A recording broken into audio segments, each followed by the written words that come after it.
फ़हमीदा, सबसे पहले तो आपका शुक्रिया, आपने प्रोग्राम में वक़्त दिया। दूसरा ये कि हमने देखा गुज़िश्ता रोज़ जो है वो चीफ़ जस्टिस ने भी उनको कहा कि सियासतदानों के साथ मिलकर बैठें और बात करें। आज ये फ़ैसला आया है, लगता है आपको कोई तब्दीली आने वाली है?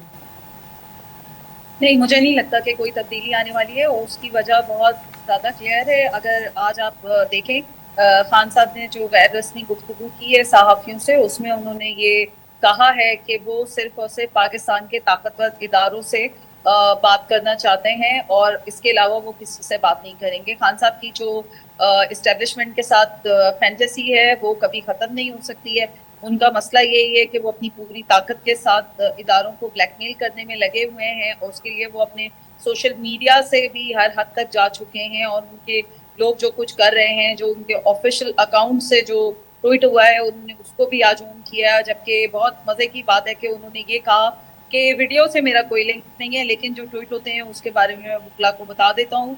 तो प्रॉब्लम यहाँ पर ये है कि तहरीक इंसाफ के जितने लीडर्स हैं और तहरीक इंसाफ के जो बानी चेयरमैन हैं, उनका प्रॉब्लम यही है कि वो सिर्फ और सिर्फ यू टर्न पे बिलीव करते हैं। वो सिर्फ इस बात पे बिलीव करते हैं कि चाहे उन्हें हर हद क्रॉस कर जाना पड़े, जैसे कि वो कर चुके हैं, आईएमएफ को लेटर लिखना, चीफ आर्मी चीफ के खिलाफ जो है वो मुहिम चलाना, चीफ जस्टिस ऑफ पाकिस्तान के खिलाफ मुहिम चलाना, उन्होंने कोई मतलब कसर छोड़ी नहीं है। अच्छा, दूसरी तरफ मैं हैरान और परेशान हूँ और मुझे बहुत अफसोस है कि बजाय इसके कि हम जो है वो लोगों के मामलात पर बात करें, आईएमएफ के साथ हमें जो जाना है कर्जे के लिए, इंतहाई सख्त शराइत होंगी। कराची के लिए जो बिजली है वो 10 रुपए फी यूनिट महंगी हो गई है।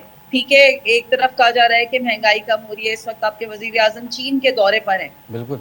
और यहाँ पर जो हमारी अपोजिशन है और हमारे जो कोलेशन पार्टनर गवर्नमेंट है, उनके दरमियान में मुझे तो नहीं लगता, और केपी के जो हमारे खैबर पख्तूनख्वा के जो सीएम है, उनकी जबान तो आप लोगों ने सबने सुनी है, सबने बार बार वो फुटेजेस चलाए, कहीं से नहीं लगता कि वो सीएम है। और यही रवैया जो है वो तहरीक इंसाफ के जो बानी है उनका वो 3.5 साल लाता। और एक और बहुत मजे की बात है कि ये अपने 3.5 साल को तो काउंट ही नहीं करते। तो मसले बहुत सारे, और जबकि अपनी अदलिया के बारे में मैं क्या कहूँ कि 134 में से वो 130वें नंबर पर मौजूद हैं और रिमार्क्स आ रहे हैं कि गुड टू सी यू, और जो है वो क्या कहते हैं, उनके लाखों फॉलोअर्स हैं, उनके साथ इस तरह नहीं करना चाहिए।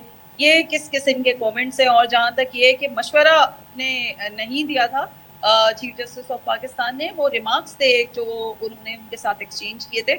और पॉलिटिकल जो भी इश्यूज होते हैं वो उनका जो मामले का हल है वो बैठ के ही निकलता है। तहरीक इंसाफ अपनी महाजराई में इदारों को आमने सामने लेकर आ गई है, जिसका नुकसान in the end of the day जमहूरियत को होगा, in the end of the day Pakistan को होगा, इन तमाम सियासतदानों को होगा। और जो बात ये सियासतदान, जो बात हम मुसलसल पिछले 2 साल से कह रहे हैं, जो ये बात समझने के लिए कोई भी कतई भी तैयार नहीं हो रहा, वो ये कि इन्हें अपने अपने रवैये में लचक पैदा करने की जरूरी है। आप मुझे बताएं कि सानिया 9 मई पर अभी तक इनकी तरफ से ऑफिशियली माफी नहीं मांगी गई है, उस पर कोई बात नहीं हो रही है। वो तो क्या इनकार कर रहे पाकिस्तान हैं, हम की माफ़ी नहीं तारीख? मांगेंगे ना, वो तो इनकार कर रहे हैं, डिनाई कर रहे हाँ, हैं, तो बस, तो बिल्कुल फिर ओपनली। आप मुझे बताएं कि जिस तरह पे ये सखत लगा हुआ होगा, वो इनसे बात करने के लिए तैयार होगी, पॉलिटिकल एंटिटी से करने के लिए खान साहब तैयार नहीं है।